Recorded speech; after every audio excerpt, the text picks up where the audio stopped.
مجھے اچھی طرح یاد ہے ایک بار مجھے حضرت جبرائیل علیہ السلام اور حضرت میکائیل علیہ السلام نے سمجھانے کی کوشش بھی کی تھی، لیکن جب عقل پر غرور اور تکبر کے بادل چھا جائیں، آنکھوں پر راونیت کا پردہ پڑ جائے، کان واعظ و نصیحت سننے سے قاصر ہوں، تو پھر تباہی اور بربادی مقدر بن جاتی ہے۔ ذلت و رسوائی کا طوق ہمیشہ کے لیے گلے کی زینت بن جاتا ہے۔ اور پھر ایک بدقسمت دن یہ سب کچھ میرے ساتھ بھی ہوا۔ رب ذوالجلال نے میرے ہزارہ سالوں کی عبادتیں میرے منہ پر دے ماری۔ میں جو طاؤس ملائکہ تھا اب ملعون و مردود بن چکا تھا۔ مجھے حضرت انسان کا کھلا دشمن قرار دے کر لعنت اللہ علی الشیاطین ہم کے لقب سے نوازا گیا۔ اب میں شرک کی طاغوتی قوت میں تبدیل ہو کر بدی اور برائی کی سب سے بڑی علامت بن چکا۔ قرآن پاک میں 88 بار شیطان اور 11 بار ابلیس کے نام سے میرا ذکر کر کے انسانوں کو مجھ سے دور رہنے اور میرے شر سے بچنے کا حکم دیا گیا۔ باری تعالیٰ نے 1,24,000 پیغمبروں کو دنیا میں مبعوث فرما کر قوموں کو میرے مکر و فریب سے بچنے کی تلقین فرمائی۔ ناظرین، زمین پر جانے سے پہلے شیطان نے اللہ سے 4 چیزوں کی اجازت طلب کی۔ نمبر 1، تا قیامت موت سے مہلت۔ نمبر 2، اہل زمین کو بہکانے کی قوت۔ نمبر 3، حیت تبدیل کرنے کی صلاحیت۔ نمبر 4، اولاد کثیر اور ان کی طویل عمریں۔ اللہ تعالیٰ نے فرمایا، جا، تجھے اجازت ہے، لیکن میرے نیک بندے تیرے فریب میں نہیں آئیں گے، اور جس نے تیرا ساتھ دیا میں تجھ سے اور ان سب سے جہنم کو بھر دوں گا۔ اب میرا کام آسان ہو گیا تھا۔ کھنکھناتی سڑی مٹی سے پیدا کیا گیا یہ حضرت انسان جو اشرف المخلوقات ہے، مسجود ملائکہ، احسن تقویم اور اپنے اوصاف و کمالات پر نازاں ہے، لیکن میں نفس کے پجاری اس انسان کے رگ و پے سے اچھی طرح سے واقف ہوں۔ گو کہ مجھے اس بات کا اختیار نہیں ہے کہ میں ان کے اجسام پر قابو ہو کر ان سے بالجبر بدی کے کام کرواؤں، چنانچہ میں ان کی اندرونی جبلت یعنی نفس امارہ کو اپنے وسوسے اندازیوں اور دسیسہ کاریوں کے چنگل میں پھنسا کر برائیوں پر آمادہ کرتا ہوں۔ ان میں سے جو صاحب ایمان ہیں وہ تو تعویذ اور استغفار کر کے مجھے بھاگ جانے پر مجبور کر دیتے ہیں، لیکن لالچی فطرت کی حامل اکثریت میرے دام فریب میں مبتلا ہو کر اندھا دھند میرے پیچھے چلنے لگتی ہے۔ پھر یہ خود ہی شرک کو تعلیم، کفر و فسق کو عبادت، نافرمانی کو حاضر جوابی، بدتمیزی کو بہادری، موسیقی کو روح کی غذا، رقص کو جسم کی شاعری، عریانیت اور فحاشی کو جدت پسندی، مذہبی اقدام کو فرسودہ، دینی روایات کو قدامت پسندی قرار دے کر شرم و حیا کی چادر کو تار تار کر دیتے ہیں۔ ناظرین گرامی، حضرت آدم علیہ السلام کے دنیا میں آنے سے قبل کرۂ ارض اور آسمان پر 2 قسم کی مخلوقات رہتی تھیں، ایک نوری اور دوسری ناری۔ نوری مخلوق نور سے پیدا کیے گئے فرشتے ہیں اور جو آسمانوں میں رہ کر دن رات عبادت الہی میں مصروف رہتے ہیں۔ ان کے یہاں عورتیں ہوتی ہیں اور نہ ہی ان کی نسل چلتی ہے۔ ناری مخلوق جنات ہیں جو آگ سے پیدا کیے گئے، یہ زمین پر رہتے ہیں، ان کے یہاں عورتیں بھی ہوتی ہیں اور ان کی نسل بھی خوب پھلتی ہے۔ جنات میں شر کا مادہ بہت زیادہ ہے۔ اکثر لوگ شیطان کو بھی فرشتہ سمجھتے ہیں، لیکن شیطان جنات کی نسل سے ہے اور آگ کے بھڑکتے شعلے سے پیدا کیا گیا ہے۔ جس طرح انسانوں میں حضرت آدم علیہ السلام کو اول بشر کہا جاتا ہے، اسی طرح شیطان کے جد امجد تارانوس کو اول جن کے نام سے یاد کیا جاتا ہے۔ کچھ مورخین نے ان کا نام مارج بھی لکھا ہے۔ ایک روایت میں آتا ہے کہ شیطان کہتا ہے کہ یہ میرے پیدا ہونے سے 1.5 لاکھ سال پہلے کا واقعہ ہے۔ میرے والد کا نام چلیپا اور اول غوی ان کی کنیت تھی۔ میرے باپ کا چہرہ ببر شیر جیسا تھا، وہ بڑا باروب، بہادر، قوی اور نڈر جن تھا۔ میرا باپ اپنی قوم کا سردار تھا۔ قوم اجنا کا ہر جن میرے باپ کی دہشت سے خوف کھاتا تھا، اسی لیے اس کی قوم اسے شاشین کے نام سے یاد کرتی تھی، جس کے معنی ہے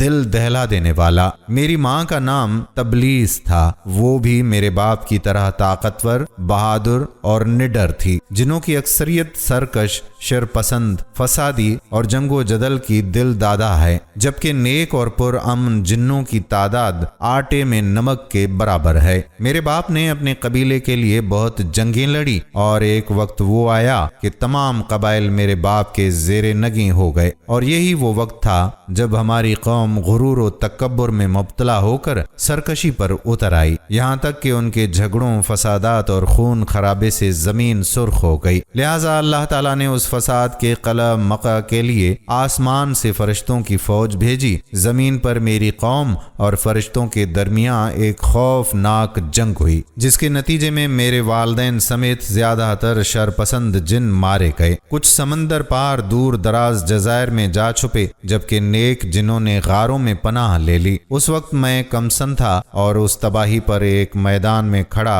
زار و قطار رو رہا تھا۔ میرے ارد گرد جنات کی لاشوں کے ڈھیر پڑے ہوئے تھے۔ فرشتوں کا کام ختم ہو چکا تھا، وہ آسمان پر اڑتے ہوئے واپس جا رہے تھے کہ اچانک فرشتوں کے ایک گروپ نے مجھے روتے دیکھا تو زمین پر اتر آئے۔ میں نہایت حسین و جمیل تھا اور چہرے سے معصومیت بھی ٹپکتی تھی۔ انہیں مجھ پر ترس آ گیا، لہٰذا ان رحم دل فرشتوں نے حضرت جبرائیل علیہ السلام کے ذریعے اللہ تعالیٰ سے مجھے ساتھ لے جانے کی اجازت طلب کی، اور پھر اللہ کی رضا سے مجھے گود میں لے کر پہلے آسمان پر اتر گئے۔ وہاں میری تعلیم و تربیت کا بہترین بندوبست کر دیا گیا۔ میں بہت ذہین تھا اور محنتی بھی، اپنا تمام تر وقت عبادت و ریاضت میں گزارتا تھا۔ اپنے اتالیق فرشتوں سمیت سب سے بہت کم بات کرتا، اکیلا ہی آسمان کی سیر کو نکل جاتا اور گھنٹوں قدرت الہی کے رازہائے سربستہ کو جاننے کی ناکام کوشش میں اپنا سر کھپاتا۔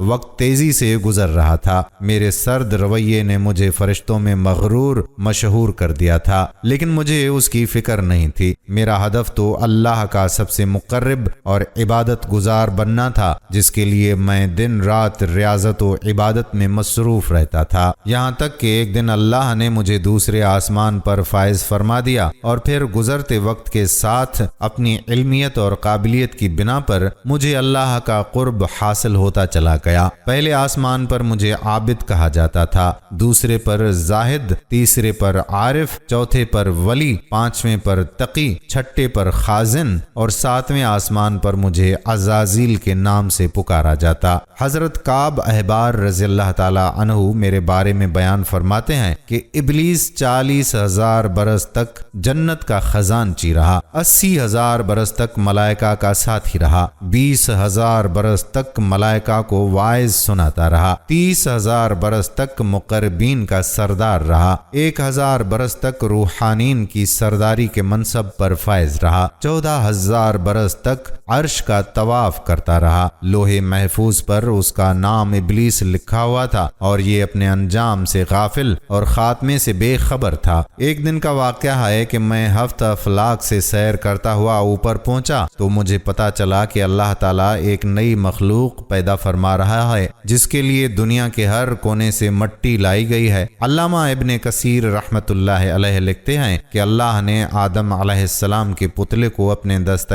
قدرت سے پیدا فرمایا، اور یہ بغیر روح کے 40 سال تک اسی طرح پڑا رہا۔ فرشتے جب اس کے پاس سے گزرتے تو گھبرا جاتے، ان میں سب سے زیادہ گھبرانے والا ابلیس تھا۔ یہ اس کے پاس سے گزرتا تو اسے مارتا، جس کی وجہ سے اس جسم سے ایسی آواز نکلتی جیسے کھنکھناتی مٹی کی ٹھیکری سے آواز نکلتی ہے۔ ابلیس اس جسم کے منہ سے اندر داخل ہوا اور پیچھے سے نکل آیا اور فرشتوں سے کہا کہ تم اس سے نہ ڈرو، یہ تو اندر سے خالی ہے، اگر میں اس پر مسلط ہو گیا تو اسے ہلاک کر ڈالوں گا۔ اور پھر وہ دن بھی آ گیا جب رب العالمین نے فرشتوں سے فرمایا کہ میں زمین پر اپنا ایک نائب بنانے لگا ہوں، وہ زمین پر میرے احکام کا نافذ کروائے گا۔ فرشتوں نے عرض کیا کہ اے پروردگار عالم، یہ زمین پر فساد برپا کرے گا اور یہ آپس میں خون ریزی کریں گے، جبکہ ہم تو دن رات آپ کی تسبیح کرتے رہتے ہیں اور آپ کی پاکیزگی بیان کرتے رہتے ہیں۔ اللہ تعالیٰ نے فرمایا جو کچھ میں جانتا ہوں وہ تم نہیں جانتے۔ پھر اللہ تعالیٰ نے آدم علیہ السلام کو تمام چیزوں کے نام سکھا دیے اور انہیں فرشتوں کے سامنے پیش کرتے ہوئے فرمایا اگر تم سچے ہو تو مجھے ان کے نام بتاؤ۔ انہوں نے کہا تو پاک ہے، ہم تو اتنا ہی جانتے ہیں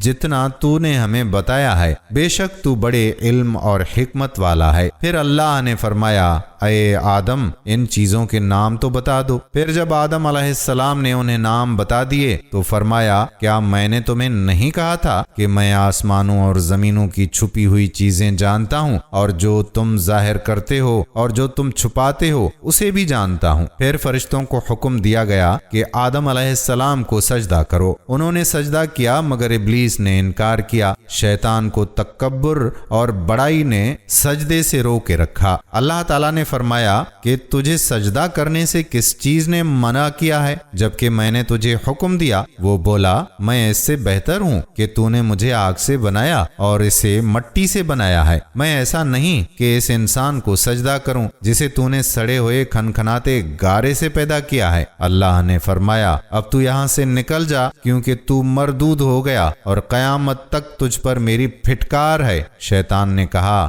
اے میرے رب مجھے روز محشر تک کی مہلت دے دے۔ فرمایا جا میں نے تجھے متعین وقت کے دن تک مہلت دے دی۔ پھر شیطان نے کہا مجھے تیری عزت کی قسم میں ان سب کو یقیناً بہکاؤں گا، ان پر حملہ کروں گا، ان کے آگے سے بھی اور ان کے پیچھے سے بھی، ان کے دائیں سے بھی اور بائیں جانب سے بھی، اور آپ ان میں سے اکثر کو شکر گزار نہیں پائیں گے۔ اللہ تعالیٰ نے فرمایا یہاں سے ذلیل و خوار ہو کر نکل جا، ان میں سے جو شخص تیرا کہنا مانے گا میں ان سب سے جہنم کو بھر دوں گا۔ اور یوں بارگاہ خداوندی سے دھتکارے جانے کے بعد شیطان کہتا ہے کہ میں عزازیل سے ابلیس بن گیا۔ اپنے غرور اور تکبر کی بنا پر میری ہزاروں سالوں کی عبادت و ریاضت ضائع ہو گئی اور مجھے عرش سے فرش پر پٹخ دیا گیا۔ انہی دنوں میرے علم میں یہ بات آئی کہ اللہ تعالیٰ نے حضرت آدم علیہ السلام کی تنہائی دور کرنے کے لیے ان کی بائیں پسلی سے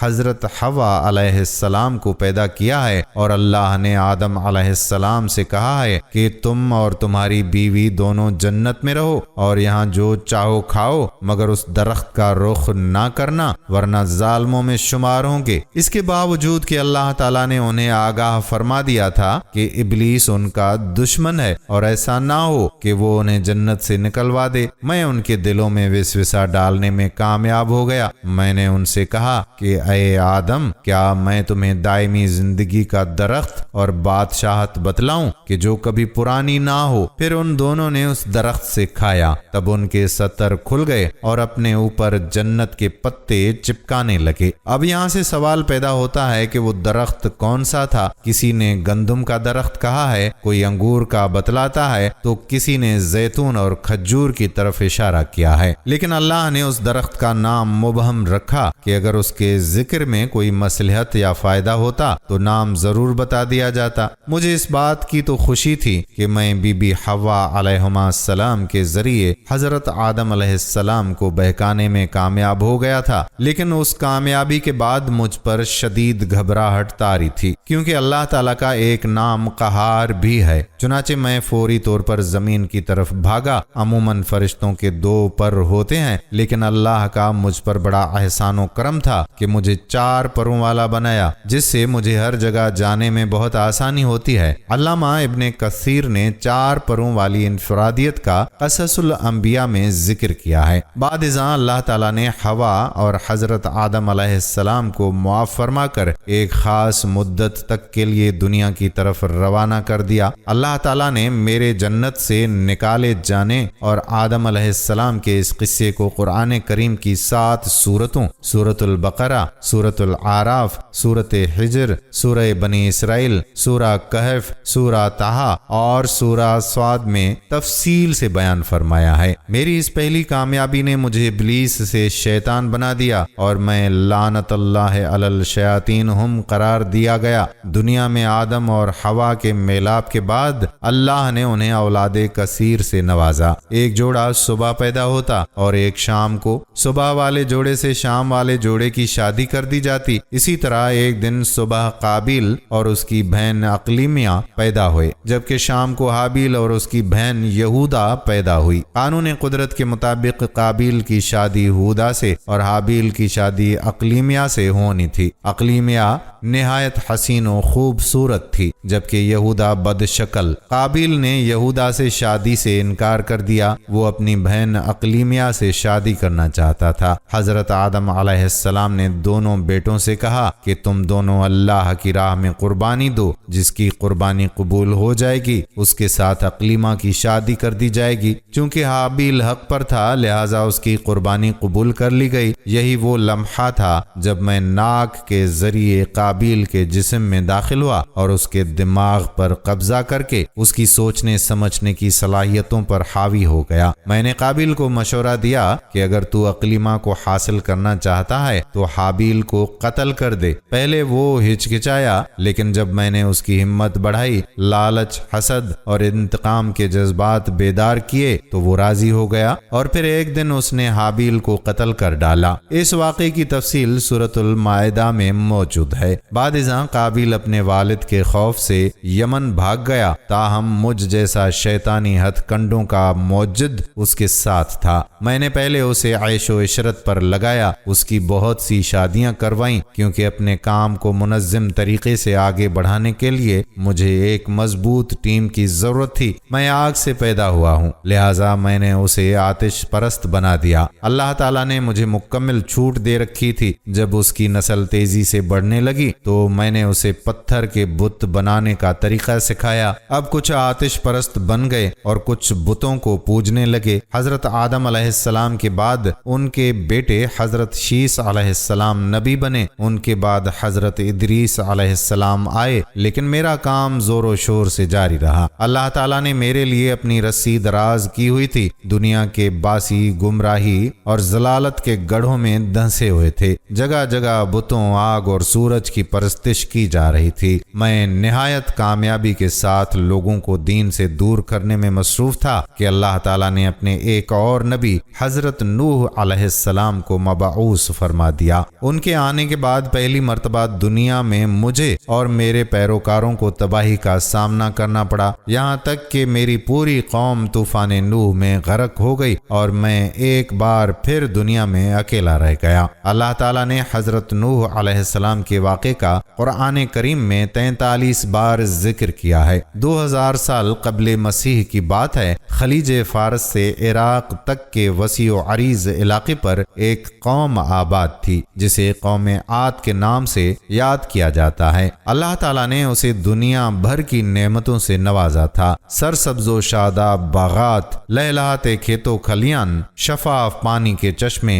بڑے بڑے شاندار محلات، مال و دولت، آسائش و آرائش کی فراوانی اور بہترین صحت۔ یہ طویل القامت، قوی اور زور آور لوگ تھے۔ ان کی شان و شوکت، ستوت و جبروت، جسمانی طاقت و سہولت نے انہیں مغرور اور متکبر بنا دیا تھا۔ قوم نوح کی تباہی کے بعد ان دنوں میں یعنی شیطان بھی کسی ایسی ہی قوم کی تلاش میں تھا۔ چنانچہ میں اپنی پوری جماعت کے ساتھ ان کے نفس امارہ پر حملہ آور ہوا۔ اپنے بدی کے ہتھیاروں کے ساتھ سب سے پہلے انہیں بت پرستی کی جانب راغب کر دیا۔ اللہ نے انہی میں سے ایک نیک بندے حضرت ہود علیہ السلام کو نبی بنا کر مبعوث فرمایا، تاہم انہوں نے ان کی بات ماننے سے انکار کر دیا۔ مال و دولت، قوت و شہرت کے نشے میں سرشار قوم عاد باغی اور سرکش ہو چکی تھی۔ یہ لوگ بدی کی راہوں میں اس قدر آگے بڑھ چکے تھے کہ اب ان کی واپسی ناممکن تھی۔ اللہ تعالیٰ نے پہلے ان پر ہلکا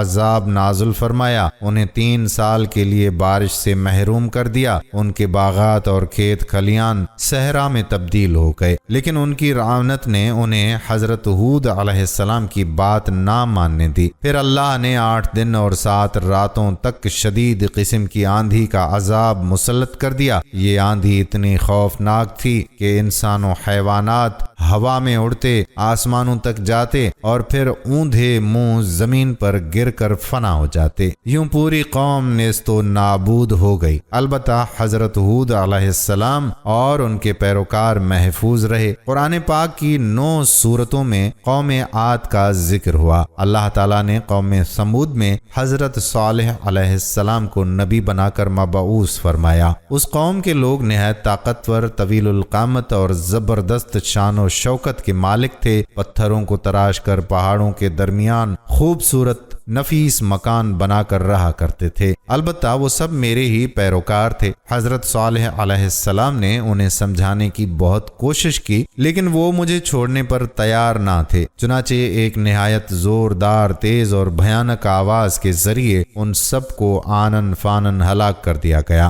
اس قوم کی بستیوں کے کھنڈرات اور آثار آج تک موجود ہیں، جنہیں اقوام متحدہ کے ادارے یونیسکو نے سعودی عرب کا پہلا عالمی ورثہ قرار دیا ہے۔ قرآن پاک میں حضرت صالح علیہ السلام کا نام 8 جگہ آیا ہے اور قوم سمود کا ذکر 9 سورتوں میں کیا گیا ہے۔ دنیا میں میری کامیابیوں کی فہرست میں ایک اور بڑی کامیابی کا احوال موجود ہے، اور وہ ہے حضرت ابراہیم علیہ السلام کے بھتیجے حضرت لوط علیہ السلام کی قوم کو بد فعلی میں مبتلا کرنا۔ اس سے پہلے دنیا میں اغلام بازی کا کوئی تصور نہیں تھا۔ میں نے حضرت لوط علیہ السلام کی قوم کو نہ صرف بدکاری سکھائی، بلکہ انہیں اس کا اس قدر عادی بنا دیا تھا کہ یہ لوگ اپنی عورتوں کو بھول بیٹھے تھے۔ حضرت لوط علیہ السلام نے انہیں راہ راست پر لانے کی کوشش کی، لیکن میری شیطانی چالوں نے اس قوم کو بدترین فحاشی اور بدکاری کی دلدل میں غرق کر رکھا تھا، یہاں تک کہ ایک دن انہوں نے خود ہی فرمائش کر دی کہ اے لوط علیہ السلام، اگر تم سچے ہو تو اپنے رب سے کہو کہ ہم پر عذاب نازل کر دے۔ یہ بدبخت لوگ اگر مجھ سے مشورہ کرتے تو میں انہیں کبھی عذاب مانگنے کا مشورہ نہ دیتا، کیونکہ مجھے علم تھا کہ رب ذوالجلال کی ذات کو چیلنج کرنے کے کیا نتائج بھگتنا پڑیں گے۔ اور پھر وہی ہوا جس کا مجھے ڈر تھا۔ ایک صبح میں نے دیکھا کہ حضرت جبرائیل علیہ السلام کے پروں نے پورے آسمان کو گھیرا ہوا ہے،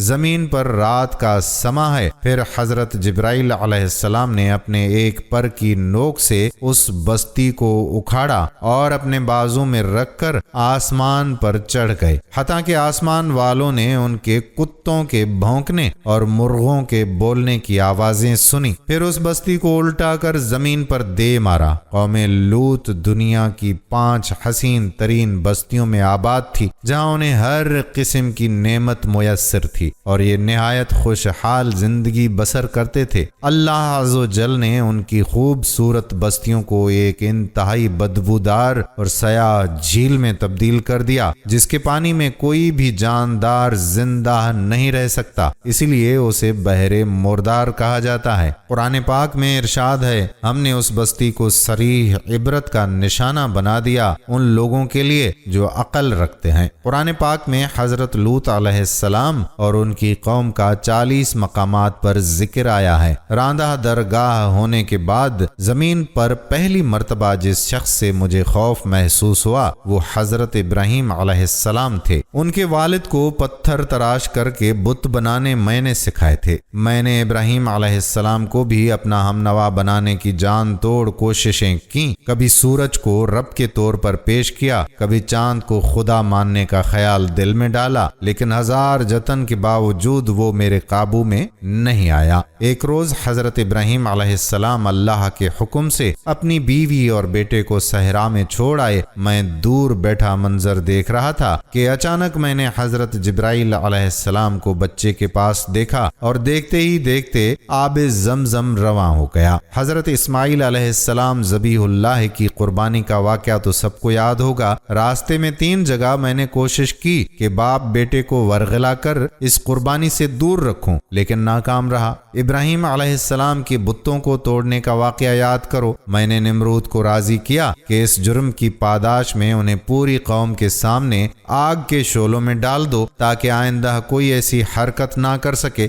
میرے شاگردوں نے دنیا کا سب سے بڑا آگ کا آلہ روشن کیا جس کی تپش میلوں دور تک محسوس ہوتی تھی، بلکہ میں نے ہی حضرت ابراہیم علیہ السلام کو آگ میں ڈالنے کے لیے منجنیق بنانے کا طریقہ بتایا، لیکن یہ وار بھی ناکام رہا اور نار نمرود گل و گلزار بن گئی۔ دنیا میں آنے کے بعد پہلی مرتبہ ناکامی اور نامرادی میرے قدم چوم رہی تھی۔ میں دور بہت دور سے دونوں باپ بیٹے کو اللہ کے گھر کی تعمیر میں مصروف دیکھ رہا تھا۔ دوسری طرف میرا مرید خاص نمرود اللہ کی پکڑ میں آ چکا تھا۔ ایک مچھر اس کے ناک میں گھسا اور برسوں عذاب الہی کا باعث بنا رہا۔ اس کے سر پر پڑنے والے جوتے اس کے آرام کا باعث بنتے تھے، یہاں تک کہ اسی حالت میں اس کی موت واقع ہو گئی۔ 965 قبل مسیح کی بات ہے۔ اللہ تعالیٰ نے بنی اسرائیل میں ایک اور نبی مبعوث فرمایا جن کا نام حضرت داؤد علیہ السلام تھا۔ انہیں آسمانی کتاب زبور بھی عطا کی گئی۔ اللہ تعالیٰ نے انہیں خوبصورت دل نشین آواز اور سحر انگیز لہن عطا فرمایا تھا۔ وہ جب زبور کی تلاوت کرتے تو چرند پرند، درخت، پہاڑ، دریا، سمندر، جن و انس سب اللہ کی حمد و ثنا میں مصروف ہو جاتے۔ آج بھی لحن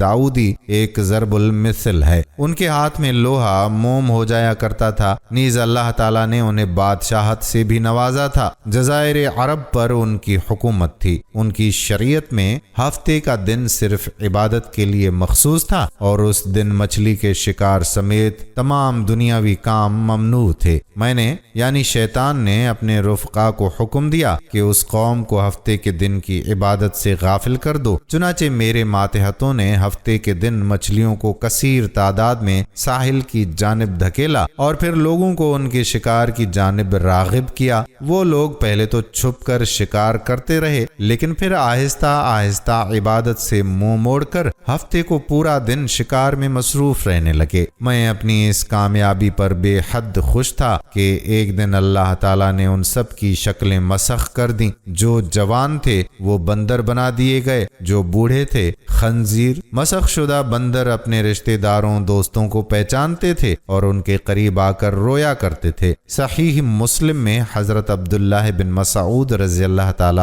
عنہ کی روایت منقول ہے کہ بعض لوگوں نے اپنے زمانے کے بندروں اور خنزیروں کے بارے میں حضور صلی اللہ علیہ وآلہ وسلم سے دریافت کیا کہ کیا یہ وہی مسخ شدہ یہودی ہیں؟ تو آپ صلی اللہ علیہ وآلہ وسلم نے فرمایا، اللہ تعالیٰ جب کسی قوم میں مسخ صورت کا عذاب نازل کرتے ہیں تو ان کی نسل نہیں چلتی بلکہ چند روز ہی میں ہلاک ہو جاتے ہیں۔ پھر فرمایا، بندر اور خنزیر دنیا میں پہلے سے موجود تھے اور آج بھی ہیں، مگر مسخ شدہ بندروں اور خنزیروں سے ان کا کوئی جوڑ نہیں۔ بہرحال ناظرین، شیطان کہنے لگا کہ اب میں تمہیں ایک ایسے نبی کے بارے میں بتانے لگا ہوں جس نے ہم شیاطین اور جنات کو غلام بنا کر رکھا تھا۔ وہ حضرت داؤد علیہ السلام کے صاحبزادے حضرت سلیمان علیہ السلام تھے۔ قرآن کریم میں ارشاد باری تعالیٰ ہے، اور ہم نے داؤد علیہ السلام کو سلیمان علیہ السلام دیا۔ وہ حضرت داؤد کے انتقال کے بعد نبوت اور سلطنت کے وارث ہوئے۔ اللہ نے حضرت داؤد علیہ السلام کے لیے پہاڑ، پتھر، لوہے جیسی سخت اشیاء مسخر کر دی تھیں، جبکہ ان کے صاحبزادے حضرت سلیمان علیہ السلام کے لیے ہوا اور جنات جیسی نظر نہ آنے والی چیزیں مسخر کر دیں۔ انہیں بڑی بڑی عمارتیں بنانے کا شوق تھا، جس کے لیے شیاطین اور سرکش جنات کو زنجیروں سے باندھ کر رکھتے اور ان سے بھاری مشقت کے کام لیتے۔ چنانچہ دنیا کے تمام شیاطین اور جنات حضرت سلیمان علیہ السلام سے خوف کھاتے تھے۔ دراصل اللہ نے ان کے ذریعے یہ پیغام دیا کہ اس کے حکم سے دنیا کی ہر شے انسان کے تابع ہے۔ حضرت سلیمان علیہ السلام کی وفات کا وقت قریب آیا تو جنات بیت المقدس کی تعمیر میں مصروف تھے۔ آپ علیہ السلام حسب معمول شفاف شیشے سے بنی محراب میں داخل ہو کر اپنے عصا کے سہارے عبادت کے لیے کھڑے ہو گئے۔ ملک الموت نے اسی حالت میں ان کی روح قبض کر لی۔ جنات انہیں اپنے سامنے دیکھتے اور ان کے خوف کے سبب کام کرتے رہتے، یہاں تک کہ 1 سال کا عرصہ گزر گیا۔ بیت المقدس کی تعمیر مکمل ہو گئی تو ایک دن ان کا عصا گر گیا جسے دیمک چاٹ چکی تھی۔ تب جنات کو پتا چلا کہ حضرت سلیمان علیہ السلام تو وفات پا چکے ہیں۔ ناظرین، حضرت موسیٰ علیہ السلام بھی ان پیغمبروں میں شامل ہیں جن کے دور میں شیاطین کو بہت زیادہ رسوائی اور ہضمیت کا سامنا کرنا پڑا۔ دنیا میں ان کی آمد روکنے کے لیے میری ہدایت پر فرعون نے بنی اسرائیل کے ہزاروں نومولود بچوں کو قتل کروا دیا، لیکن اللہ نے حضرت موسیٰ علیہ السلام کو نہ صرف زندہ رکھا بلکہ ان کی پرورش بھی فرعون کے محل میں کروائی، جہاں انہیں والدہ اور بہن کا قرب حاصل رہا۔ بنی اسرائیل وہ ناشکری قوم ہے جس پر ہر دور میں انعام و اکرام کی برسات ہوتی رہی۔ اس کی اصلاح کے لیے سب سے زیادہ نبی مبعوث فرمائے گئے، لیکن شیاطین کے ہمنوا بن کر اللہ سے بغاوت اور نافرمانی کرنے کے مرتکب ہوتے رہے۔ عذاب مسلط ہونے پر اللہ سے معافیاں مانگتے، وعدے کرتے، اور جب عذاب ٹل جاتا تو سب کچھ بھول کر دوبارہ شیطانی پگڈنڈیوں پر چل نکلتے۔ اللہ نے ان کی آنکھوں کے سامنے فرعون مصر کو پانی میں غرق کر دیا اور اس کا پورا ملک کسی قتل و قتال کے بغیر بنی اسرائیل کو عطا فرمایا، لیکن اس بدبخت قوم نے اللہ کے شکر کے بجائے میری اطاعت جاری رکھی۔ ان کی بڑھتی ہوئی سرکشی اور نافرمانیوں کی وجہ سے انہیں 40 سال تک وادی میں قید رکھا گیا، لیکن حضرت موسیٰ علیہ السلام اور حضرت ہارون علیہ السلام کی دعاؤں کے باعث اس قید کے دوران بھی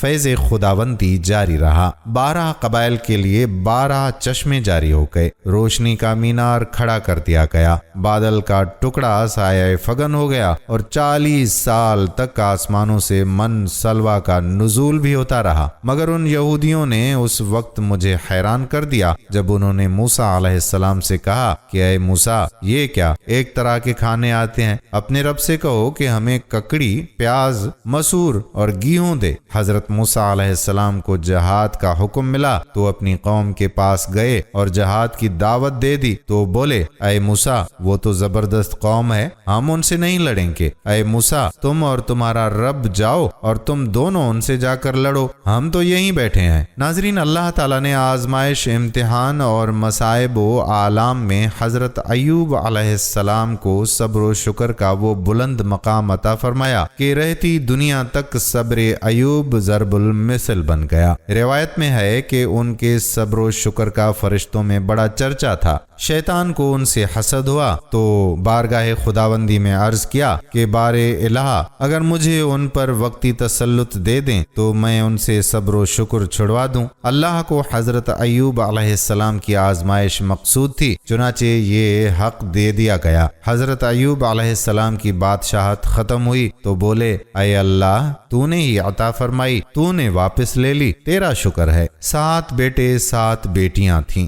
سب کے سب فوت ہو گئے، تیری امانت تھے، تو نے لے لیے۔ شدید بیماری میں مبتلا ہوئے تو عرض کیا، یہ جسم و جان تیرے ہی عطا کردہ ہیں، تو جس حال میں رکھے تیرا شکر ہے۔ شیطان کہتا ہے کہ ایک دن میں طبیب کے بھیس میں ان کی اہلیہ کے پاس گیا اور کہا کہ میرے پاس ان کی بیماری کا علاج ہے، مگر شرط یہ ہے کہ جب تن درست ہو جائیں تو یوں کہہ دے کہ مجھے اس طبیب نے شفا دی ہے، بس یہی میرا معاوضہ ہے۔ اہلیہ نے حضرت ایوب علیہ السلام سے خوشی خوشی ذکر کیا تو انہوں نے فرمایا کہ وہ طبیب کے روپ میں شیطان مردود تھا، میں ان کے قریب ہی تھا اور ان کے عزم اور حوصلے کو دیکھ کر یقین ہو گیا کہ ان سے صبر و شکر چھڑوانا میرے بس کی بات نہیں۔ زمین پر اللہ کی سب سے نافرمان قوم بنی اسرائیل یعنی یہودی ہیں۔ تاریخ گواہ ہے کہ اس قوم میں بے شمار انبیاء کرام مبعوث فرمائے گئے۔ اللہ نے بہت بار اپنے انعام و اکرام کی بارش برسائی، لیکن یہ ناشکری قوم کبھی فرما بردار نہ بن پائی۔ انبیاء کرام پر ظلم و ستم ڈھانا اس قوم کا شیوا رہا۔ حضرت عیسیٰ علیہ السلام بنی اسرائیل کے آخری پیغمبر تھے۔ انہیں 30 سال کی عمر میں نبوت کے ساتھ آسمانی کتاب انجیل سے سرفراز فرمایا گیا۔ اللہ تعالیٰ نے انہیں شکم مادر سے آسمانوں پر اٹھانے تک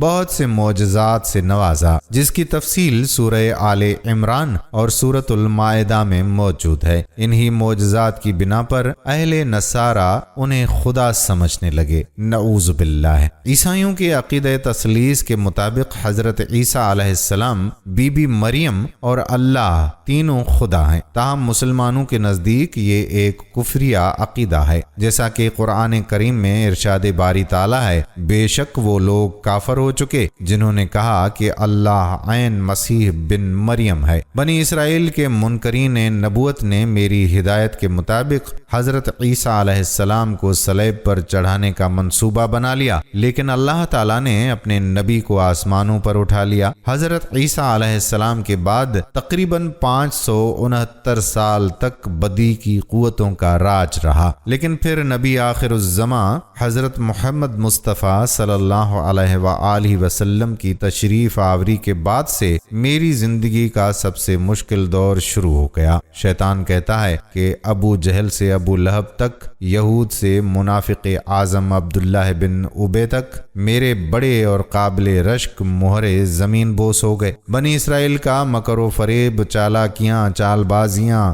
دھری کی دھری رہ گئیں۔ خود میرا اپنا یہ حال تھا کہ کوئی بھی شیطانی ہتھ کنڈا کامیاب نہ ہوتا تھا۔ بدر کی جنگ نے میری کمر توڑ کر رکھ دی تھی۔ مجھ میں سرکار دو عالم صلی اللہ علیہ وآلہ وسلم کا سامنا کرنے کی طاقت نہ تھی اور نہ ہمت۔ حضرت ابو بکر، حضرت عمر، عثمان، حضرت علی، حضرت حمزہ، حضرت خالد اور دیگر صحابہ کرام رضی اللہ عنہم اجمعین سے مقابلے کا خیال نہایت ہی احمقانہ سوچ تھی۔ میں حضرت عمر رضی اللہ تعالی عنہ کی دہشت سے تو راستہ ہی بدلنے پر مجبور ہو جاتا تھا۔ میری اور میرے رفقا کی سر توڑ کوششوں کے باوجود اسلام کی روشنی نے دنیا کو منور کر دیا۔ حضور اکرم صلی اللہ علیہ وآلہ وسلم کی حیات طیبہ اور خلاف راشدہ کے 30 سال میری تباہی اور بربادی کے سال تھے۔ حضرت عثمان غنی رضی اللہ تعالی عنہ نے اپنی جان کا نذرانہ دے کر میری بہت بڑی سازش ناکام بنا دی۔ پھر سیدنا حسین رضی اللہ تعالی عنہ نے کربلا کے میدان میں اسلام کو جلا بخشی۔ خلافت راشدہ کے بعد مجھے کچھ شیطانی گل کھلانے کے موقع میسر آئے۔ بنو امیہ اور بنو عباس کے درمیان نفرتوں کے بیج بوئے۔ 9 صلیبی جنگوں میں نصارہ کی مسلسل ناکامی کے بعد پاپائیت کو مسلمانوں کی علمی میراث پر قبضے کا مشورہ میں نے دیا۔ مسلمان جنگجو سپہ سالاروں کو جنم دینے والی سرزمین عرب کو بانچ کیا۔ اسرائیل کا وجود اور بیت المقدس پر قبضہ میرا ہی مرہون منت ہے۔ عظیم مسلم سلطنت خلاف عثمانیہ کا خاتمہ اور سونے کی چڑیا ہندوستان پر نصارہ کا قبضہ میرے ہی ہاتھوں انجام پایا۔ سقوط ڈھاکہ، سقوط کشمیر، ہندوؤں کے مظالم، عرب ممالک کی معاشی، معاشرتی، سماجی، سیاسی اور فوجی قوت کی تباہی میرا ہی کارنامہ ہے۔ مسلمانوں کے اندر سے دین کے روح کو سلب کر کے انہیں ایمان کی حرارت سے بیگانہ کس نے کیا؟ یہ سب کچھ میرا یعنی شیطان اور ابلیسی جماعت ہی کا کارنامہ ہے۔ شیطان کہتا ہے کہ 27 رمضان المبارک جمعے کے بابرکت دن کے وہ لمحات میرے لیے نہایت پریشان کن تھے کہ جب اسلام کے نام پر بننے والی پہلی مملکت خداداد کے نقشے پر نمودار ہوئے۔ میں ان دنوں دوزخ کے نزدیک قید تنہائی میں تھا۔ اس مملکت کی بنیادوں میں 20 لاکھ مسلمانوں کا خون اور ہزاروں معصوم بچوں کی عصمتیں شامل ہیں۔ یہ بات اپنی جگہ درست ہے کہ میں برا ہوں اور بدنام بھی۔ میں انسانوں کو بہکانے کا کام چوری چھپے کیا کرتا تھا، لیکن اب میں جانتا ہوں کہ میرا مد مقابل ایمان کی حرارت سے محروم اور نہایت کمزور ہے۔ لہٰذا اب میں ببانگ دہل اپنے اہداف کا اعلان کرتا ہوں۔ میرا آئندہ کا ہدف مملکت اسلامیہ کو صراط مستقیم کی بجائے شیطانی پگڈنڈیوں پر گامزن کرنا ہے، لیکن اس خطے میں اہل ایمان نے میرا ہدف مشکل بنا دیا ہے۔ شیطان کہتا ہے کہ مجھے وہ لمحے یاد آ جاتے ہیں جب میں نے لوح محفوظ پر اللہ کے نام کے ساتھ حضرت محمد صلی اللہ علیہ وآلہ وسلم لکھا دیکھا تھا، وہ نام کہ جس سے ملائکہ عشق کیا کرتے تھے، اور آج اس پرانی محبت کے احترام نے مجھے مجبور کر دیا کہ میں تم کو اپنے مکر و عزائم سے خبردار کر دوں۔ میری کہانی اللہ کی کتاب قرآن مجید میں تفصیل سے درج ہے، جس میں اہل ایمان کے لیے عبرت و نصیحت کا بیش بہا خزانہ موجود ہے، لیکن میں یہ دیکھ کر حیران رہ جاتا ہوں کہ عمل و ہدایت کے اس انمول ذخیرے کو صرف برکت کا نسخہ سمجھ کر گھر کے اونچے مچان پر خوبصورت جزدان میں لپیٹ کر محفوظ کر دیا گیا ہے۔ یہ بھی میری خوش قسمتی ہے کہ تم عربی زبان سے واقف ہو اور نہ اس دستور حیات کو بامانی پڑھنے سے سمجھنے کا تمہارے پاس وقت ہے ہی کہاں، نہ شوق۔ میں نے چند مشہور واقعات پر مشتمل اپنی مختصر سی داستان تحریر کی، مگر یاد رکھو بدی کی اس داستان عبرت کو سننے کے بعد مجھ پر ملامت کی بجائے اپنے نفس کو ملامت کرنا، جس کی غلامی تمہیں صراط مستقیم کی بجائے شیطانی پگڈنڈیوں پر چلنے پر مجبور کر دیتی ہے۔ اب تمہارے پاس صرف دو ہی راستے ہیں، پچھلی قوموں کی تباہی و بربادی سے سبق حاصل کرتے ہوئے گناہوں سے توبہ کرو، جھوٹ، منافقت، غیبت، حسد، ظلم و زیادتی، بد کلامی کو اپنی زندگیوں سے نکال پھینکو، رزق حلال کماؤ اور حلال ہی کھاؤ، یوں اپنے نفس امارہ سے مجھے باہر نکال کر جنت کے حقدار بن جاؤ۔ لیکن اگر صراط مستقیم کا یہ سفر تمہارے لیے ممکن نہیں، اللہ اور اس کے پیارے نبی صلی اللہ علیہ وآلہ وسلم کی اطاعت کی بجائے میرے ہم سفر بننے پر خوش ہو، تو چشمے مار روشن، دل ما شاد، میں دل و جان سے تمہیں اپنے ساتھ جہنم میں لے جانے کو تیار ہوں، جہاں دوزخ کی بھڑکتی آگ تمہاری اور میری منتظر ہے۔ ناظرین، یہاں یہ بھی جان لیجئے کہ شیطان کے 5 اہم ساتھی ہیں جن کے نام ہم آپ کو بتاتے ہیں۔ نمبر 1، صبر۔ اس کے اختیار میں مصیبتوں کا کاروبار ہے، جس میں لوگ ہائے ویلا کرتے رہتے ہیں اور گریبان پھاڑتے رہتے ہیں، منہ پر تمانچے مارتے ہیں اور جاہلیت کے نعرے لگاتے ہیں۔ نمبر 2، عور۔ یہ لوگوں کو بدی کا مرتکب کرتا ہے اور اسے ان پر اچھا اور پسندیدہ کر کے دکھاتا ہے۔ نمبر 3، مسوت۔ یہ کذب اور دروغ پر مامور ہے، جسے لوگ کان لگا کر سنیں، تجسس کریں اور آدھی سن کر مزید اضافہ خود کر لیں۔ یہ انسانوں کی شکل اپنا کر ان سے ملتا ہے اور انہیں فساد برپا کرنے کی جھوٹی خبریں سناتا ہے۔ نمبر 4، داسم۔ یہ آدمی کے ساتھ گھر میں داخل ہوتا ہے اور گھر والوں کے عیب دکھاتا ہے اور ان پر غضبناک کرتا ہے۔ نمبر 5،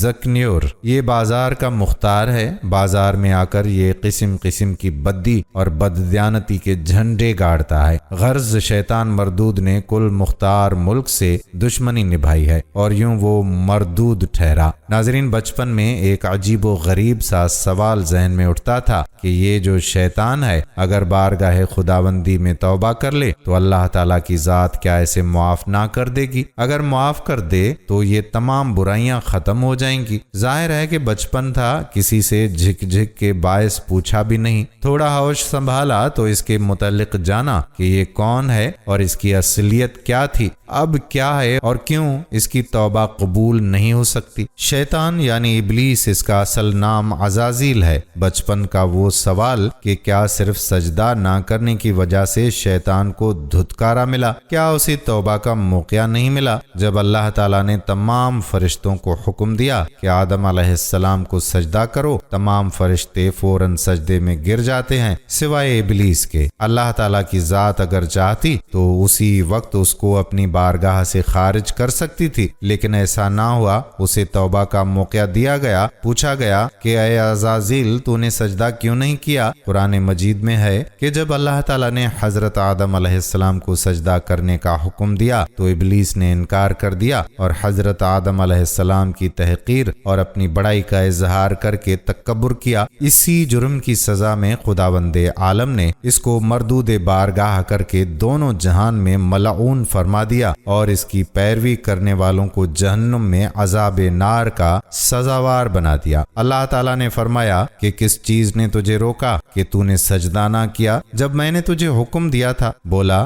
میں اس سے بہتر ہوں، تو نے مجھے آگ سے بنایا، اسے مٹی سے۔ فرمایا تو یہاں سے اتر جا، تجھے نہیں پہچانتا کہ یہاں رہ کر غرور کرے، نکل، تو ہے ذلت والوں میں سے۔ بولا مجھے فرصت دے اس دن تک کہ لوگ اٹھائے جائیں۔ فرمایا تجھے مہلت ہے۔ بولا تو قسم ہے اس کی کہ تو نے مجھے گمراہ کیا، میں ضرور تیرے تیرے سیدھے راستے پر ان کی طاق میں بیٹھوں گا، پھر ضرور میں ان کے پاس آؤں گا، ان کے آگے اور پیچھے اور داہنے اور بائیں سے، اور تو ان میں اکثر کو شکر گزار نہ پائے گا۔ فرمایا یہاں سے نکل جا۔ رد کیا گیا اور راندھا ہوا، ضرور جو ان میں سے تیرے کہے پر چلا میں تم سب سے جہنم بھر دوں گا۔ ایک بزرگ جناب فخر الدین رازی رحمت اللہ علیہ اپنے دور کے بہت بڑے عالم گزرے ہیں۔ ان پر جب نزا کا وقت آیا تو شیطان آ پہنچا، کہنے لگا اے فخر الدین، آپ کے پاس اللہ تعالیٰ کی ذات کے ہونے کی کیا دلیل ہے؟ انہوں نے ایک دلیل دی کہ شیطان نے اپنے علم سے وہ رد کر دی۔ انہوں نے دوسری دلیل دی، اس نے وہ بھی رد کر دی، حتیٰ کہ آپ نے 359 دلیلیں دیں، اس نے سب رد کر دیں۔ حضرت نجم دین کبریا رحمت اللہ علیہ آپ کئی مسافت دور وضو فرما رہے تھے اور اپنے باطنی تصرف سے یہ سارا ماجرا دیکھ رہے تھے۔ آپ نے اپنے ہاتھ سے پانی حضرت فخر الدین رازی رحمت اللہ علیہ کی جانب پھینکا، تمام پردے چاک کیے اور فرمایا اس کو بول دو کہ میں اللہ تعالیٰ کی ذات کو بنا کسی دلیل کے مانتا ہوں۔ یہاں شیطان نے ایک اور حملہ کیا، کہنے لگا اے فخر الدین، آج تمہیں تمہاری فضیلت نے بچا لیا۔ آپ نے جواب دیا نہیں، مجھے میرے وسیلے نے بچا لیا۔ کتنا خطرناک کھیل کھیلتا ہے، نزا کے موقع پر بھی اس بات کے در پہ ہوتا ہے کہ بندہ مومن کو بھٹکا دوں۔ وہ آج تک اپنا کیا ہوا عہد نبھا رہا ہے، کیا ہم اپنا عہد نبھا رہے ہیں؟ ابلیس جو شیطان کہا جاتا ہے یہ فرشتہ نہیں تھا بلکہ جن تھا جو آگ سے پیدا ہوا، لیکن یہ فرشتوں کے ساتھ ساتھ ملا جلا رہتا تھا اور دربار خداوندی میں بہت مقرب اور بڑے بڑے بلند درجات اور مراتب سے سرفراز تھا۔ ناظرین، ہمیں ایک بہت بڑا درس ہدایت تو یہ ملتا ہے کہ کبھی ہرگز اپنی عبادتوں اور نیکیوں پر گھمنڈ اور غرور نہیں کرنا چاہیے، اور کسی گناہ گار کو اپنی مغفرت سے کبھی مایوس نہیں ہونا چاہیے، کیونکہ انجام کیا ہوگا اور خاتمہ کیسا ہوگا عام بندوں کو اس کی کوئی خبر نہیں ہے، اور نجات اور فلاح کا دار و مدار در حقیقت خاتمہ بالخیر پر ہی ہے۔ بڑے سے بڑے عابد اگر اس کا خاتمہ بالخیر نہ ہوا تو وہ جہنمی، اور بڑے سے بڑا گناہگار اگر اس کا خاتمہ بالخیر ہو گیا تو وہ جنتی ہوگا۔ دیکھ لو ابلیس کتنا بڑا عبادت گزار اور کس قدر مقرب بارگاہ تھا،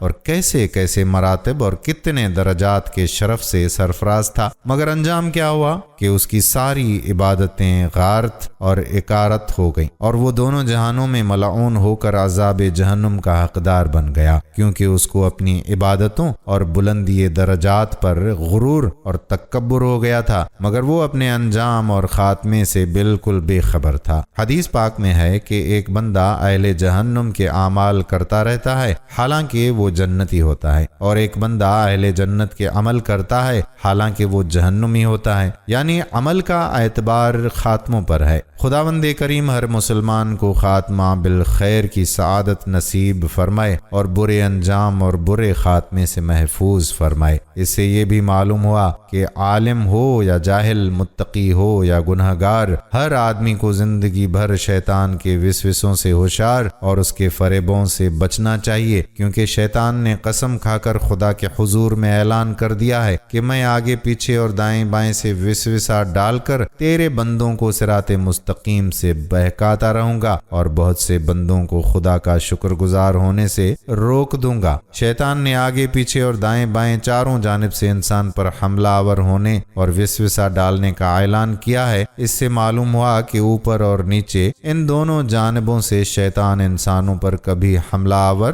نہیں ہو سکتا، نہ اوپر اور نہ نیچے کی جانب سے کوئی وسوسہ ڈال سکے گا۔ لہذا اگر کوئی انسان اپنے اوپر یا نیچے کی طرف سے کوئی روشنی یا کوئی بھی حیرت انگیز اور تعجب خیز چیز دیکھے تو اسے سمجھ لینا چاہیے کہ یہ شیطانی کرتب یا ابلیس کا وسوسہ نہیں ہے، بلکہ اس کو خیر سمجھ کر اس کی جانب متوجہ ہو اور خداوند قدوس کی طرف سے خیر اور بھلائی کی امید رکھے۔ یہاں حضرت جنید بغدادی کا شیطان سے ملاقات کا ایک واقعہ سن لیجیے۔ دیجیے۔ حضرت جنید بغدادی رحمۃ اللہ علیہ فرماتے ہیں کہ میرے دل میں ایک بار یہ خواہش پیدا ہوئی کہ میں ابلیس لعین کو دیکھوں، اور انہوں نے ایک دن اللہ سے دعا بھی کر دی کہ اے اللہ کبھی شیطان سے ملاقات کرا دے تاکہ اس سے ایک سوال کر سکوں۔ حضرت جنید بغدادی فرماتے ہیں کہ اس کے بعد ایک روز میں نماز کے بعد مسجد کے دروازے پر کھڑا تھا کہ ایک بوڑھا شخص آیا جو دور سے ہی میری طرف دیکھ رہا تھا، اور جب میں نے اس کو دیکھا تو اپنے دل میں وحشت کا اثر محسوس کیا۔ جب وہ میرے نزدیک آ گیا تو میں نے پوچھا اے بوڑھے تو کون ہے کہ میری نظر اثر و وحشت سے تجھے دیکھنے کا تاب نہیں لاتی اور تیری نحوست کی ہیبت کو میرا دل برداشت نہیں کرتا؟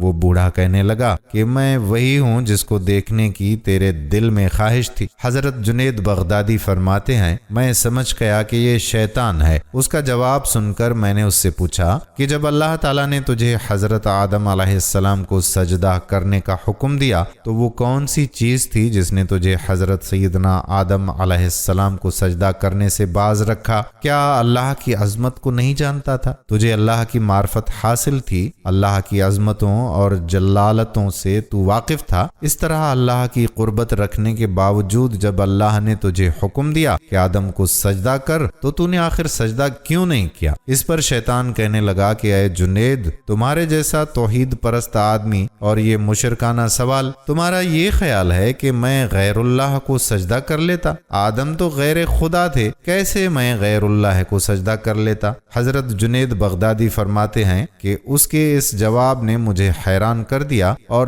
دل میں اس کا کلام اثر کرنے کو تھا اور میرے دل میں آ رہا تھا کہ یہ بالکل ٹھیک کہہ رہا ہے۔ اس وقت مجھے الہام ہوا اے جنید اس کو کہہ دو کہ تو جھوٹ بولتا ہے۔ حکم دینے والا کون تھا؟ اگر تو بندہ تھا تو رب ذوالجلال کے حکم سے باہر نہ ہوتا اور اس کی نہی سے تقرب نہ کرتا۔ حکم دینے والا جب خود کہہ رہا ہے کہ فلاں چیز کو سجدہ کرو تو توحید اسی کا نام ہے کہ اس کی بات کو مان لیا جائے۔ شیطان نے میرے دل کی یہ آواز سن لی اور چیخ ماری اور بولا اللہ کی قسم تو نے مجھے جلا ڈالا، اور نظر سے غائب ہو گیا۔ حضرت جنید رحمت اللہ علیہ کہتے ہیں کہ الہام ہونے کے بعد میرا ایمان برقرار ہوا، ورنہ تو مجھے ایسا معلوم ہوا کہ میرے ایمان میں تزلزل پیدا ہو گیا ہے۔ یہ ہے شیطان کی مکاری اور عیاری، نہ ولیوں کو چھوڑا، نہ غوث و کتب و ابدال کو چھوڑا، نہ انبیاء کرام کو چھوڑا۔ غور کرو کہ شیطان باتوں اور چیزوں کو کس طرح مزین کرتا ہے اور گمراہ کرنے کی کوشش کرتا ہے۔ اس کا ذرہ اندازہ اس واقعے سے آپ کر لیجئے، اس لیے کبھی بھی شیطان سے بے فکر نہیں ہونا چاہیے۔ شیطان کی عیاری اور مکاری سے بسا اوقات انسان بے ایمان ہو جاتا ہے، لیکن اسے خبر نہیں رہتی کہ میں بے ایمان ہو گیا ہوں۔ شیطان کفر کو مزین کر دیتا ہے، اللہ کا ساتھ اس پر مکمل ایمان اور اللہ کا رحم ہی شیطان کے شر سے بچا سکتا ہے۔ اللہ تعالیٰ نے فرمایا تحقیق جو لوگ خدا سے ڈرتے ہیں جب شیطان ان کو مس کرتا ہے تو وہ خدا کو یاد کرتے ہیں تو وہ صاحب بصارت بن جاتے ہیں۔ اس آیت سے یہ معلوم ہوتا ہے کہ شیطان کا دفعیہ ذکر الہی سے ہو جاتا ہے۔ حضور سرور کونین صلی اللہ علیہ وآلہ وسلم نے حضرت ابو ہریرہ رضی اللہ تعالی عنہ سے فرمایا کہ رات کو بستر پر لیٹتے وقت آیت الکرسی پڑھ لیا کرو، شیطان تمہارے قریب بھٹک نہ سکے گا۔ خدا کی طرف سے ایک محافظ فرشتہ مقرر کیا جائے گا۔ حضرت عبداللہ بن مسعود رضی اللہ تعالی عنہ فرماتے ہیں ایک شخص کو راستے میں جن ملا، اس نے کہا کہ آؤ ہم سے کشتی لڑو، اگر تو نے مجھے پچھاڑ دیا تو میں تجھے ایک ایسی بات بتاؤں گا جس کے اثر سے شیطان تیرے قریب نہ آ سکے گا۔ ہماری دونوں کی کشتی ہوئی، میں نے اسے پچھاڑ دیا تو اس جن نے مجھے بتایا کہ گھر میں داخل ہوتے وقت آیت الکرسی پڑھا کرو۔ جب کوئی شخص آیت الکرسی پڑھتا ہے شیطان اس طرح بھاگ جاتا ہے جیسے گدھا سر پٹ دوڑا جا رہا ہو اور اس کے گوز بھی نکل رہے ہوں۔ ناظرین، یہاں یہاں پر شیطان کی موت کا عبرتناک انجام بھی سن لیجیے۔ حضرت کعب احبار رضی اللہ تعالی عنہ ایک مرتبہ تقریر کر رہے تھے۔ وہ فرماتے تھے کہ حضرت آدم علیہ السلام نے وفات کے وقت اللہ تعالی سے عرض کیا کہ یا اللہ، میری موت سے میرا ازلی دشمن ابلیس بہت خوش ہوگا، اس کو تو قیامت تک زندہ رہنا ہے۔ جواب ملا کہ آدم، تم انتقال کے بعد جنت میں چلے جاؤ گے اور وہ ملعون قیامت تک دنیا ہی میں رہے گا۔ آخر میں اس کو موت آئے گی تاکہ ساری دنیا کے لوگوں کے برابر موت کی تکلیف اٹھائے۔ آدم علیہ السلام نے ملک الموت سے فرمایا، ابلیس کی موت کا منظر مجھے بھی کچھ بتاؤ۔ فرشتے نے سنانا شروع کیا تو وہ اتنا دردناک تھا کہ حضرت آدم علیہ السلام سن نہ سکے۔ فرمایا بس کرو، اب نہیں سنا جاتا۔ اتنا فرما کر حضرت کعب خاموش ہو گئے۔ لوگوں نے کہا کہ حضرت کچھ ہمارے سامنے بھی اس کی موت کے منظر بیان فرمائیے۔ پہلے تو انکار کیا، مگر لوگوں کے بے حد اصرار پر فرمایا، جب قیامت قریب آئے گی، لوگ حسب عادت بازاروں میں مشغول ہوں گے، اچانک ایک زوردار دھماکہ ہوگا جس سے بہت سے لوگ بے ہوش ہو جائیں گے۔ اللہ تعالیٰ ملک الموت سے فرمائے گا کہ میں نے سب سے زیادہ تمہارے مددگار معاون بنائے اور تم کو ان سب کے برابر قوت دی۔ میرے غصے اور غضب کا لباس پہن کر جاؤ اور ابلیس ملعون کی روح قبض کرو اور اس کے ساتھ تمام مسلمانوں اور جنوں سے زیادہ سختی کرنا، اور مالک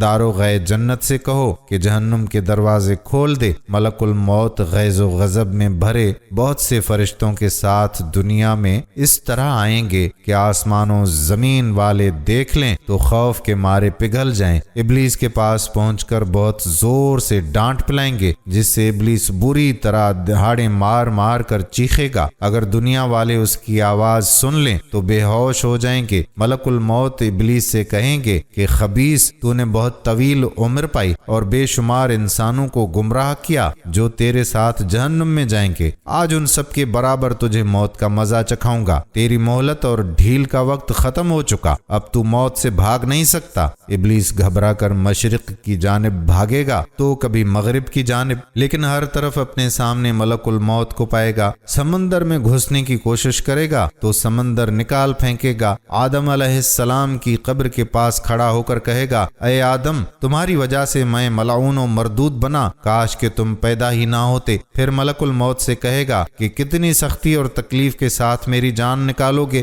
فرمائیں گے کہ جتنے لوگ جہنم میں ہیں ان سب کی موت سے کہیں زیادہ تکلیف اور سختی کے ساتھ۔ یہ سن کر تڑپنے لگے گا، چیختا چلاتا ادھر ادھر بھاگے گا اور جہاں موت آنی ہے وہاں گر جائے گا۔ وہ جگہ آگ کے انگارے کی طرح سرخ ہوگی اور وہاں جہنم کی سنڈاسیاں لگی ہوں گی۔ ان سنڈاسیوں سے تڑپا تڑپا کر اس کی جان نکالی جائے گی۔ آدم علیہ السلام و حوا علیہ السلام سے کہا جائے گا کہ ذرا اپنے دشمن کو دیکھو کس طرح ذلت کے ساتھ مر رہا ہے۔ وہ دیکھ کر خوش ہوں گے اور کہیں گے، یا اللہ، تو نے ہم پر اپنی نعمت مکمل فرما دی۔ ناظرین، یہاں پر نبی کریم صلی اللہ علیہ وآلہ وسلم سے شیطان کی ایک ملاقات کا مکمل واقعہ بھی سن لیجئے۔ انس بن مالک رضی اللہ تعالی عنہ فرماتے ہیں کہ ایک روز ہم حضور نبی کریم صلی اللہ علیہ وآلہ وسلم کے ہمراہ مکہ مکرمہ کے جنگلات کی طرف نکلے۔ ہم تہامہ پہاڑوں کے ایک پہاڑ پر بیٹھے ہوئے تھے کہ ایک بوڑھا شخص نمودار ہوا جو اپنی لاٹھی کے سہارے چل رہا تھا۔ اس نے حضور اکرم صلی اللہ علیہ وآلہ وسلم کو سلام کیا۔ آپ صلی اللہ علیہ وآلہ وسلم نے سلام کا جواب دیا اور فرمایا، یہ بوڑھا اپنی چال اور آواز سے جن معلوم ہوتا ہے۔ پھر آپ صلی اللہ علیہ وآلہ وسلم نے اس سے دریافت کیا، تو کون ہے؟ اس نے عرض کیا کہ حضور صلی اللہ علیہ وآلہ وسلم، میں جن ہوں، میرا نام حامہ بن ہیم بن لاقیس بن ابلیس ہے۔ حضور اکرم صلی اللہ علیہ وآلہ وسلم نے فرمایا کہ میں تیرے اور شیطان کے درمیان صرف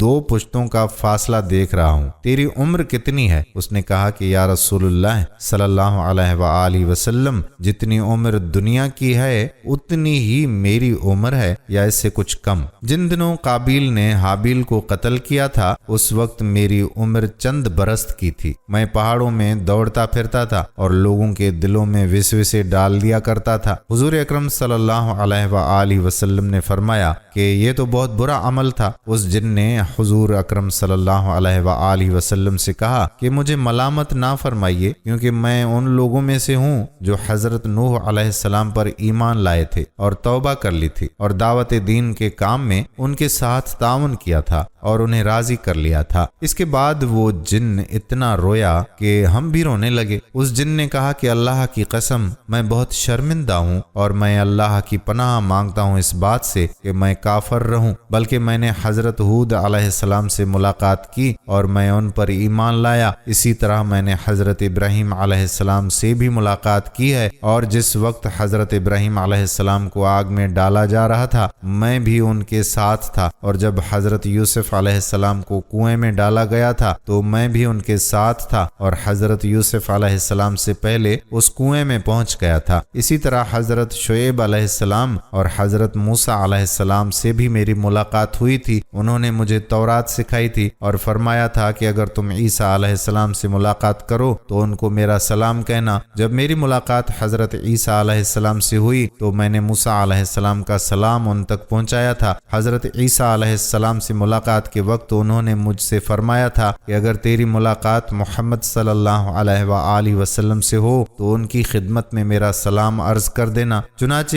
میں اس امانت سے سبکدوش ہونے کے لیے آپ صلی اللہ علیہ وآلہ وسلم کی خدمت اقدس میں حاضر ہوا ہوں اور حضرت عیسیٰ علیہ السلام کا سلام آپ صلی اللہ علیہ وآلہ وسلم کی خدمت میں پیش کرتا ہوں اور آپ صلی اللہ علیہ وآلہ وسلم پر ایمان لاتا ہوں۔ حضور صلی اللہ علیہ وآلہ وسلم نے جب یہ پیغام سنا تو آپ کے آنسو آ گئے۔ آپ نے فرمایا عیسیٰ علیہ السلام پر سلام ہو، اور اے حامہ امانت پہنچانے کی وجہ سے تجھ پر بھی سلام ہو۔ اے حامہ تیری کیا حاجت ہے؟ اس نے عرض کی کہ یا رسول اللہ صلی اللہ علیہ وآلہ وسلم، حضرت موسیٰ علیہ السلام نے مجھے تورات سکھائی تھی، حضرت عیسیٰ علیہ السلام نے مجھے انجیل سکھائی تھی، بس آپ صلی اللہ علیہ وآلہ وسلم مجھے قرآن سکھا دیجئے۔ چنانچہ حضور اکرم صلی اللہ علیہ وآلہ وسلم نے اس جن کو قرآن مجید کی تعلیم فرمائی اور اس کو سورۃ واقعہ، سورۃ مرسلات، سورۃ عامیم، سورۃ یستعلون، سورۃ ذوالشمس، معوذتین اور قل هو اللہ احد سکھلائیں اور فرمایا کہ اے حامہ جس وقت تمہیں کوئی حاجت ہو پھر میرے پاس آ جانا اور ہم سے ملاقات نہ چھوڑنا۔ ایک روایت میں ہے کہ حضور صلی اللہ علیہ وآلہ وسلم نے اس جن کو صرف 10 صورتیں سکھائیں۔ حضور صلی اللہ علیہ وآلہ وسلم اس دنیا سے پردہ فرما گئے، لیکن اس واقعے کے بعد حامہ کے بارے میں پھر کچھ نہیں فرمایا۔ خدا جانے کہ حامہ ابھی بھی زندہ ہے یا مر گیا۔ ناظرین اکرام، سیدنا عبداللہ بن مسعود رضی اللہ تعالی عنہ سے روایت ہے کہ رسول اللہ صلی اللہ علیہ وآلہ وسلم نے فرمایا تم میں سے کوئی نہیں مگر اس کے ساتھ ایک شیطان اس کا ساتھی نزدیک رہنے والا مقرر کیا گیا ہے۔ لوگوں نے عرض کیا کہ کیا آپ صلی اللہ علیہ وآلہ وسلم کے ساتھ بھی یا رسول اللہ شیطان ہے؟ آپ صلی اللہ علیہ وآلہ وسلم نے فرمایا کہ ہاں میرے ساتھ بھی ہے، لیکن اللہ نے اس پر میری مدد کی ہے تو میں سلامت رہتا ہوں اور مجھے شیطان کوئی بات سوائے نیکی کے نہیں بتلاتا۔ دوستو، خدا تعالی حکیم مطلق ہے اور حکیم کا کوئی کام خالی از حکمت نہیں ہوتا۔ خدا تعالیٰ نے جو کچھ بھی پیدا فرمایا ہے مبنی بر حکمت ہے۔ کسی چیز کو بھی دیکھیے تو یوں کہیے کہ اے ہمارے رب تو نے اسے بیکار نہیں بنایا۔ حضرت امام غزالی رحمۃ اللہ علیہ نے کیمیاء سعادت میں لکھا ہے کہ ایک مرتبہ حضرت موسیٰ علیہ السلام نے چھت پر چھپکلی کو دیکھا اور خدا سے پوچھا کہ یا الہی تو نے چھپکلی کو کیوں بنایا؟ خدا تعالیٰ نے فرمایا کہ موسیٰ تم سے پہلے یہ چھپکلی مجھ سے پوچھ رہی تھی کہ الہی تم نے موسیٰ کو کیوں پیدا کیا؟ میرے کلیم، میں نے جو کچھ بنایا ہے مبنی بر حکمت ہی پیدا فرمایا ہے۔ حدیث میں ہے کہ جب اللہ تعالیٰ نے ابلیس کی نسل اور اس کی زوجہ پیدا کرنا چاہی تو شیطان پر غصے کا القا کیا۔ غصے کی وجہ سے آگ کی ایک چنگاری پیدا کی، اس چنگاری سے حق تعالیٰ نے ابلیس کی بیوی پیدا کر دی۔ جتنے انسان پیدا ہوتے ہیں اتنے ہی جنات بھی پیدا ہوتے ہیں، اور روایت ہے کہ حق تعالیٰ نے ابلیس سے فرمایا تھا کہ جتنی اولاد آدم کی پیدا کروں گا اتنی ہی اولاد تیری بھی پیدا کروں گا۔ چنانچہ دوسری حدیث میں مذکور ہے کہ ہر انسان کے ساتھ حق تعالیٰ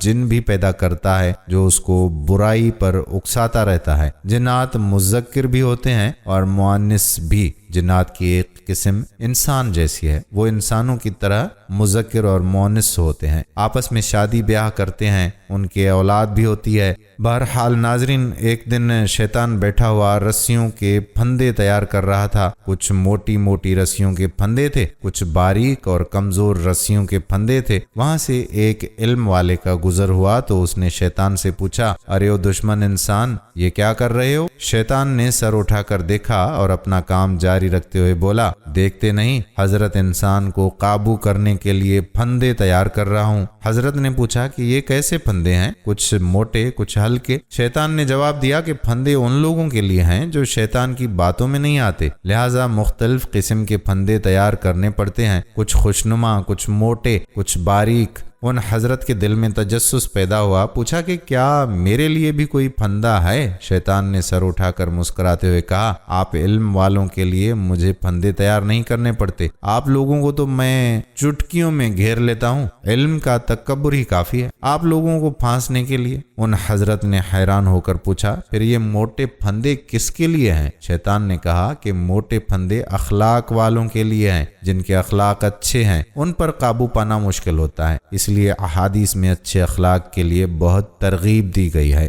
رسول کریم صلی اللہ علیہ وآلہ وسلم نے فرمایا کہ اچھے اخلاق کی تکمیل کے لیے ہی میں بھیجا گیا ہوں۔ رسول اللہ صلی اللہ علیہ وآلہ وسلم برے اخلاق سے اجتناب کی اس طرح دعا فرمایا کرتے تھے کہ اے اللہ، میں آپ سے پناہ چاہتا ہوں پھوٹ، نفاق اور برے اخلاق سے۔ یقیناً صرف اچھا اخلاق وہ گر ہے جو ہمیں نہ صرف مسائل سے محفوظ رکھتا ہے بلکہ بہت سے مسائل کا حل بھی دیتا ہے۔ اللہ پاک ہم سب کو بہترین اخلاق والا بنا دے، آمین۔ ناظرین، روایات میں آتا ہے کہ جب قرب قیامت کا دوسرا سور پھونکا جائے گا تو اس وقت اللہ تبارک و تعالی شیطان کو دردناک موت عطا فرمائے گا اور اس کے بعد شیطان مردود کو ہمیشہ کے لیے جہنم میں داخل کر دیا جائے گا۔ دعا ہے کہ اللہ تعالی ہمیں اسلام پر زندہ رکھے اور ایمان پر اپنی خوشنودی والی موت عطا فرمائے اور اپنے مقرب بندوں میں شامل فرمائے۔ اللہ تعالی ہم سب کو نفس اور شیطان کے ہتھ کنڈوں سے محفوظ رکھے اور ہم پر اپنا رحم و کرم فرمائے، آمین۔ دوستو، اگر آپ کو ہماری آج کی یہ ویڈیو پسند آئی ہو تو اپنے دوستو احباب کے ساتھ شیئر ضرور کیجیے گا۔ اگر ویڈیو کو آپ نے آخر تک دیکھا ہے تو کمنٹ سیکشن میں ہمیں ضرور بتائیں کہ ہاں آپ نے مکمل ویڈیو کو دیکھا، تاکہ ہمیں پتہ چل سکے کہ کتنے لوگوں نے ہماری ویڈیو کو مکمل ملاحظہ فرمایا ہے۔ اگر آپ نے ابھی تک ہمارا یوٹیوب چینل نور اسلامک کو سبسکرائب نہیں کیا تو چینل کو سبسکرائب بھی کر دیں اور بیل کا جو چھوٹا سا بٹن ہے اس کو بھی پریس کر لیں، تاکہ یہاں پر جتنی بھی موٹیویشنل ویڈیوز آپ کے لیے پیش کی جاتی ہیں تو ان کا نوٹیفیکیشن آپ کو ملتا رہے۔ آنے والی ویڈیو تک اپنے میزبان قادر بخش کلہوڑو کو اجازت دیجیے۔ اللہ حافظ۔